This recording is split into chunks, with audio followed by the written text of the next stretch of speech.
Hello friends and welcome to our channel जिसका नाम है मास्टर्स एजुकेशन पॉइंट। और आज का हमारा टॉपिक है हाइपोथीसिस, जिसमें हम पढ़ेंगे हाइपोथीसिस के बारे में, इसके टाइप्स के बारे में, criteria for workable hypothesis, stages in hypothesis और testing of hypothesis. Exam point of view से ये काफ़ी इंपॉर्टेंट टॉपिक है, तो प्लीज़ वीडियो को कंप्लीट और ध्यान से देखिएगा। बात करें हाइपोथीसिस की, तो हाइपोथीसिस का मतलब होता है अनुमान यानी अजम्पशन। रिसर्च का पर्पस होता है डिफ़िकल्टी का सॉल्यूशन फाइंड करना। रिसर्चर से ये एक्सपेक्ट किया जाता है कि वो सॉल्यूशन सजेस्ट करे। इन टेंटेटिव सॉल्यूशंस को ही हाइपोथीसिस कहा जाता है। हाइपोथीसिस के 6 टाइप्स होते हैं। पहला एक्सप्लेनेटरी हाइपोथीसिस, दूसरा एनालॉजिकल हाइपोथीसिस, तीसरा डिस्क्रिप्टिव हाइपोथीसिस, चौथा वर्किंग हाइपोथीसिस, पांचवा नल हाइपोथीसिस, छठा स्टैटिस्टिकल हाइपोथीसिस। चलिए पढ़ते हैं इसके बारे में डिटेल में। अब इस वीडियो में जो हम पढ़ेंगे वो है hypothesis, types of hypothesis, criteria for workable hypothesis, stages in hypothesis, testing of hypothesis. चलिए स्टार्ट करते हैं। Hypothesis. The purpose of research is to find a solution to the difficulty. It is desirable that the researcher should propose a set of suggested solutions or explanations of the difficulty which the research proposes to solve. Such tentative solutions formulated as a proposition are called hypotheses. The suggested solutions formulated as hypothesis may or may not be the real solution to the problem. Research का purpose होता है difficulty का solution find करना। Researcher से यह expect किया जाता है कि वो सजेस्टेड सॉल्यूशंस और एक्सप्लेनेशंस का एक सेट प्रपोज करे उस डिफ़िकल्टी के लिए जिसके लिए रिसर्च कंडक्ट की गई हो। इन्हीं तैयार किए गए टेंटेटिव सॉल्यूशंस को हाइपोथीसिस कहा जाता है। हाइपोथीसिस के रूप में सजेस्टेड सॉल्यूशंस प्रॉब्लम का रियल सॉल्यूशन हो भी सकते हैं और नहीं भी। Types of hypothesis. पहला explanatory hypothesis. The purpose of this hypothesis is to explain a certain fact. All hypotheses are in a way explanatory, for a hypothesis is advanced only when we try to explain the observed fact. A large number of hypotheses are advanced to explain the individual facts in life. इस hypothesis का purpose किसी fact को explain करना होता है। सभी hypotheses किसी न किसी way में explanatory होते हैं। कोई भी hypothesis advanced होता है जब हम observed fact को एक्सप्लेन करने की कोशिश करते हैं। लाइफ में इंडिविजुअल फैक्ट्स को एक्सप्लेन करने के लिए बड़ी संख्या में हाइपोथीसिस फॉर्मुलेट किए जाते हैं। Next analogical hypothesis. When we formulate a hypothesis on the basis of similarities it is called an analogical hypothesis. Example, families with higher earnings invest more surplus income on long term investments. जब हम similarities के basis पर hypothesis formulate करते हैं तो उसे analogical hypothesis कहा जाता है। जैसे फैमिलीज़ जिनकी अर्निंग हाई होंगी वो लॉन्ग टर्म इन्वेस्टमेंट में ज़्यादा इन्वेस्ट करेंगे। Descriptive hypothesis. Sometimes a researcher comes across a complex phenomenon he she does not understand the relations among the observe facts, but how to account for these facts? The answer is a descriptive hypothesis. A hypothesis is descriptive when it is based upon the points of resemblance of something. It describes the cause and effect relationship of a phenomenon. कभी कभी researcher एक complex situation का सामना करता है। वो observe facts के बीच relations को नहीं समझता, तो ये क्वेश्चन अराइज होता है कि इन फैक्ट्स के बारे में कैसे पता करें। इसका आंसर है डिस्क्रिप्टिव हाइपोथीसिस। एक हाइपोथीसिस डिस्क्रिप्टिव है जब वो किसी चीज़ की सिमिलैरिटी के पॉइंट्स पर बेस्ड हो। ये किसी इंसिडेंस के कोज एंड इफेक्ट रिलेशनशिप को डिस्क्राइब करता है। Next, working hypothesis. Sometimes certain facts can not be explain adequately by existing hypothesis and no new hypothesis comes up. In this situation a researcher formulates a hypothesis which enables to continue investigation. Such a hypothesis formulated for the purpose of further investigation only is called a working hypothesis. कभी कभी existing hypothesis से कुछ facts को adequate नहीं समझा जाता और कोई न्यू हाइपोथीसिस सामने नहीं आता। इस सिचुएशन में रिसर्चर एक हाइपोथीसिस फॉर्मुलेट करता है जो इन्वेस्टिगेशन को कंटिन्यू रख सके। ऐसी हाइपोथीसिस को जो कि फर्दर इन्वेस्टिगेशन के पर्पस से फॉर्मुलेट की गई हो उसे वर्किंग हाइपोथेसिस कहा जाता है। Next, null hypothesis. It is an important concept that is used widely in the sampling theory. Under this type, the hypothesis is stated negatively. It is a hypothesis being tested. If the calculated value of the test is less than the permissible value, null hypothesis is accepted. Otherwise, it is rejected. The rejection of a null hypothesis implies that the difference could not have arisen due to chance or sampling fluctuation. ये एक important concept है जो ज़्यादातर sampling theory में use किया जाता है। यह एक हाइपोथेसिस है जिसका टेस्ट किया जाता है।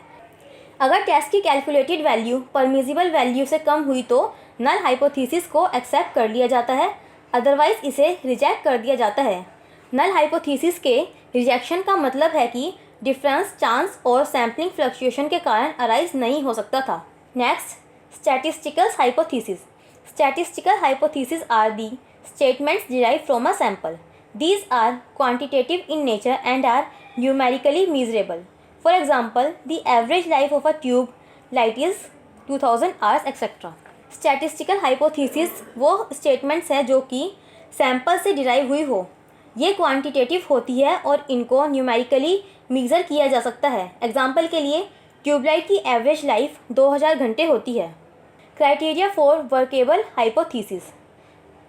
A hypothesis should be simple.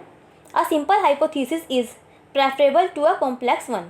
It sometimes happens that there are two or more hypotheses which explain a given fact equally well. Both of them are verified by observable facts. Both of them have a predictive power and both are consistent with established knowledge. All the important conditions of hypothesis are thus satisfied by them. In such cases, the simpler one is to be accepted in preference to the complex one. Simple hypothesis complex hypothesis के मुकाबले preferable होता है। कई बार क्या होता है कि दो या दो से ज़्यादा हाइपोथेसिस एक फैक्ट को अच्छी तरह एक्सप्लेन करते हैं।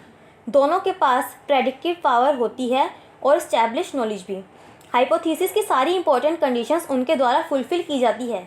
इस केस में जो भी सिंपल होता है उसे प्रेफरेंस दी जाती है कॉम्प्लेक्स के मुकाबले। A hypothesis should be relevant. The purpose of formulating a hypothesis is always to explain some facts.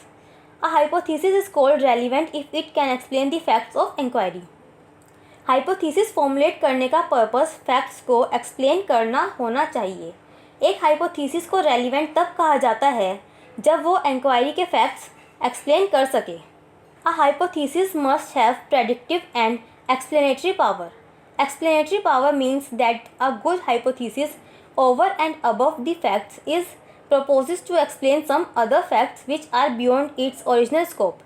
We must be able to deduce a wide range of observable facts which can be deduced from a hypothesis. Explanatory power मतलब fact के over and above एक good hypothesis का प्रस्ताव कुछ other facts को समझाने का है जो इसके स्कोप से बाहर है। हमें उन ऑब्जर्वेबल फैक्ट्स को एज्यूम करने के एबल होना चाहिए जो एक हाइपोथेसिस से कंक्लूजन फाइंड कर सकते हैं। जितनी वाइड रेंज होगी एक्सप्लेनेटरी पावर भी उतनी ही ज़्यादा होगी। A hypothesis must be clear, definite and certain. It is desirable that the hypothesis must be simple and specific to the point. It must be clearly defined in a manner commonly accepted. यह desirable होता है कि hypothesis simple और to the point हो। यह clearly defined होना चाहिए commonly accepted manner में। A hypothesis does not go against the traditionally established knowledge. As far as possible, a new hypothesis should not go against any previously established law or knowledge. The new hypothesis is expected to be consistent with the established knowledge.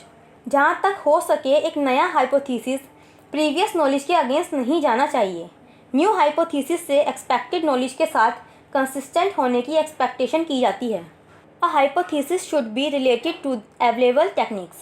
If tools and techniques are not available, we cannot test the hypothesis. Therefore, the hypothesis should be formulated only after due thought is given to the methods and techniques that can be used to measure the concepts and variables related to the hypothesis. अगर tools और techniques available नहीं होंगी तो हम hypothesis को test नहीं कर पाएंगे। इसलिए हाइपोथेसिस का फॉर्मुलेशन उन मेथड्स और टेक्निक्स के बाद ही किया जाना चाहिए जिनका यूज़ हाइपोथीसिस से रिलेटेड वेरिएबल्स और कॉन्सेप्ट को मेज़र करने के लिए किया जा सकता है। Stages in hypothesis. There are 4 stages in hypothesis. First is feeling a problem, second formulation of a hypothesis, third deductive development of a hypothesis, fourth verification और टेस्टिंग ऑफ हाइपोथीसिस। हाइपोथीसिस में 4 stages होती हैं। पहली, feeling a problem. Researcher की observation और analysis कई fact reveal करती हैं। ये फैक्ट्स एक प्रॉब्लम क्रिएट करते हैं। दूसरा, formulation of a hypothesis. Hypothesis की सेकंड स्टेज है हाइपोथीसिस का फॉर्मुलेशन। इस स्टेज में कुछ फैक्ट्स गैस किए जाते हैं जिनको एक्सप्लेनेशन की नीड होती है। इस स्टेज पर पास्ट एक्सपीरियंस ज़रूरी होता है ऑब्जर्व फैक्ट्स से सिग्निफिकेंट एस्पेक्ट पिकअप के लिए। तीसरा, डिडक्टिव डेवलपमेंट ऑफ हाइपोथीसिस। इस स्टेज में रिसर्चर हाइपोथीसिस को आधार के रूप में प्रयोग करता है और कंक्लूजन ड्रॉ करता है। चौथी, वेरिफिकेशन ऑफ हाइपोथीसिस। इस स्टेज में यह फाइंड किया जाता है कि जो रिसर्चर के द्वारा निकाला गया कंक्लूजन है वो सही है या नहीं। Testing of hypothesis. Verification of hypothesis is of 2 types. First is direct verification and indirect verification. Verification of hypothesis means testing of the truth of the hypothesis.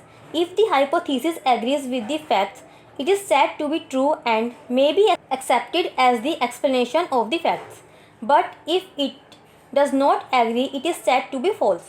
Such a false hypothesis is either totally rejected or modified. Direct verification may be either by observation or by experiments. When a hypothesis is verified by an experiment in a laboratory, it is called direct verification by experiment. When the hypothesis is not amenable for direct verification, we have to depend on indirect verification. Indirect verification is a process in which certain possible consequences are deduced from the hypothesis and they are then verified directly. 2 steps are involved in indirect verification. First, deductive development of hypothesis, and second, finding whether the predicted consequences follow. If the predicted consequences come true, the hypothesis is said to be indirectly verified. Testing of hypothesis is done by using statistical methods. Testing is used to accept or reject an assumption or hypothesis about a random variable using a sample from the distribution. The assumption is the null hypothesis and it is tested against some alternative hypothesis. Hypothesis की verification 2 type से की जाती है। पहली direct verification, दूसरी indirect verification. Hypothesis की verification का मतलब हाइपोथीसिस के ट्रुथ की टेस्टिंग। अगर हाइपोथीसिस फैक्ट से मेल खाते हैं तो उन्हें सही मान लिया जाता है और फैक्ट्स की एक्सप्लेनेशन के तौर पर एक्सेप्ट कर लिया जाता है। बट अगर एग्री नहीं करते तो उन्हें फॉल्स मान लिया जाता है। इन फॉल्स हाइपोथीसिस को या तो टोटली रिजेक्ट कर दिया जाता है या मॉडिफाई किया जाता है। डायरेक्ट वेरिफिकेशन ऑब्जर्वेशन या एक्सपेरिमेंट्स के थ्रू की जाती है। जब हाइपोथीसिस को लेबोरेटरी में एक्सपेरिमेंट के द्वारा वेरीफाई किया जाता है तो उसे डायरेक्ट वेरिफिकेशन बाय एक्सपेरिमेंट कहा जाता है। जब हाइपोथीसिस डायरेक्ट वेरिफिकेशन के लिए एमिनेबल नहीं होते तो हमें इनडायरेक्ट वेरिफिकेशन पर डिपेंड होना पड़ता है। इनडायरेक्ट वेरिफिकेशन एक प्रोसेस होती है जिसमें हाइपोथीसिस से पॉसिबल कॉन्सिक्वेंसेस का अनुमान लगाया जाता है और फिर उनका डायरेक्ट वेरिफिकेशन किया जाता है। इनडायरेक्ट वेरिफिकेशन में 2 स्टेप्स इन्वॉल्व होते हैं। पहला, हाइपोथीसिस का डिडक्टिव डेवलपमेंट। दूसरा, यह पता लगाना कि अनुमानित परिणाम क्या है। अगर प्रेडिक्टेड कॉन्सिक्वेंसेस सच हुए तो हाइपोथीसिस इनडायरेक्टली वेरीफाई कहे जाते हैं। हाइपोथीसिस की टेस्टिंग स्टैटिस्टिकल मेथड्स यूज़ करके की जाती है। टेस्टिंग का यूज़ डिस्ट्रीब्यूशन में किसी सैंपल का यूज़ करते हुए रैंडम वेरिएबल के बारे में अजम्पशंस को एक्सेप्ट या रिजेक्ट करने के लिए किया जाता है। जो अजम्पशन है वो नल हाइपोथीसिस है और ये कुछ अल्टरनेटिव हाइपोथीसिस के अगेंस्ट टेस्ट किया जाता है। The procedure involve in testing a hypothesis is first, select a sample and collect the data. Second, convert the variables into statistical form such as mean. Third, formulate hypothesis. Fourth, select an appropriate test for the data such as t-test, z-test. Fifth, perform computations. Sixth, finally draw the interference of accepting or rejecting the null hypothesis. Hypothesis की testing का procedure है, पहला, sample select करना और data collect करना। दूसरा, variables को statistical form में कन्वर्ट करना जैसे मीन। तीसरा, हाइपोथेसिस फॉर्मुलेट करना। चौथा, डेटा के लिए एप्रोप्रिएट टेस्ट सेलेक्ट करना जैसे टी टेस्ट या जेड टेस्ट। पांचवा, कंप्यूटेशंस परफॉर्म करना। छठा, लास्ट में नल हाइपोथेसिस को एक्सेप्ट या रिजेक्ट करने का इंटरफेरेंस ड्रॉ करना। Uses of hypothesis. पहला, it is a starting point of many a research work. It helps in deciding the direction in which to proceed. It helps in selecting and collecting pertinent facts. It is an aid to explanation. It helps in drawing specific conclusions. It helps in testing theories.